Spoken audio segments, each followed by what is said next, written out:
নমস্কার বাচ্চারা, আমি বলেছিলাম আমি তোমাদের পরের ভিডিও নিয়ে আবার হাজির হব। তো আজকে আমি তোমাদের পরের ভিডিও নিয়ে হাজির হয়েছি, অর্থাৎ চন্দ্রনাথ গল্পের কিছু রচনাধর্মী প্রশ্ন।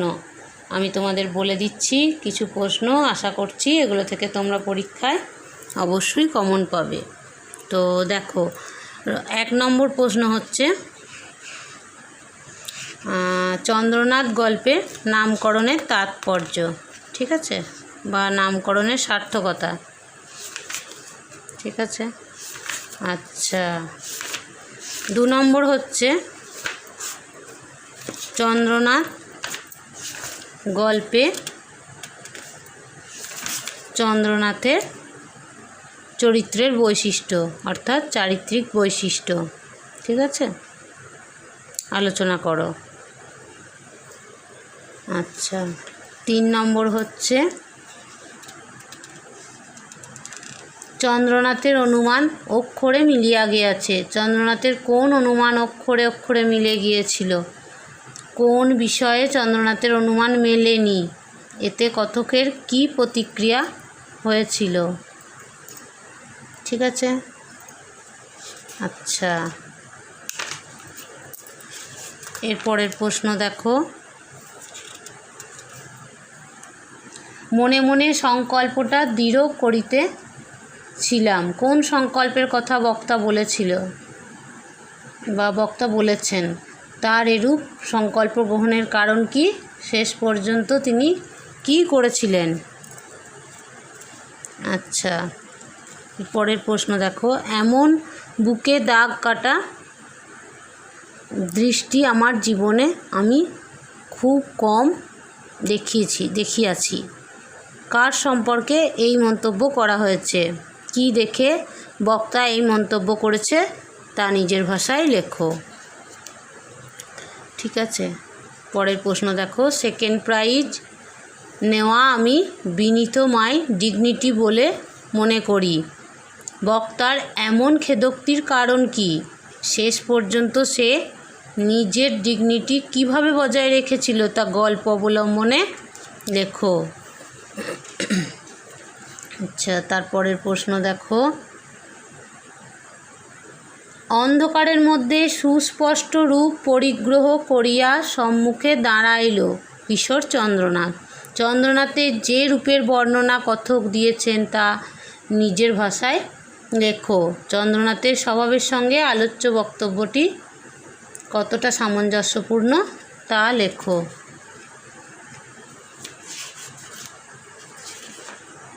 আচ্ছা, আর মোটামুটি এগুলো তোমরা কমন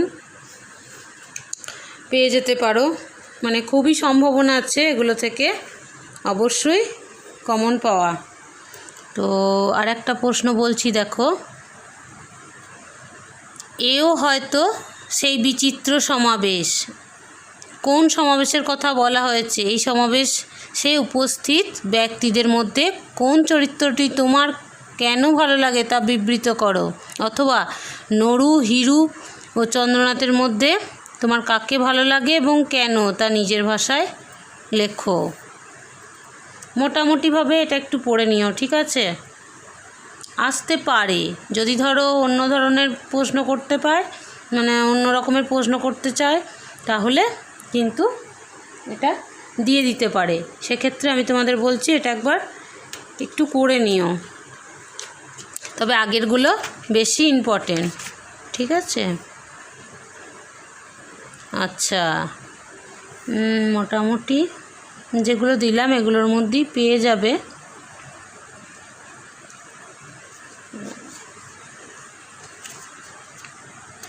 আচ্ছা, আর একটা করে নিতে পারো, তো আর একটা লিখে নাও। হিরু সেবার ফার্স্ট হয়েছিল। হিরুকে, হিরুর ফার্স্ট হওয়া সম্পর্কে চন্দ্রনাথ কী মন্তব্য করেছিল?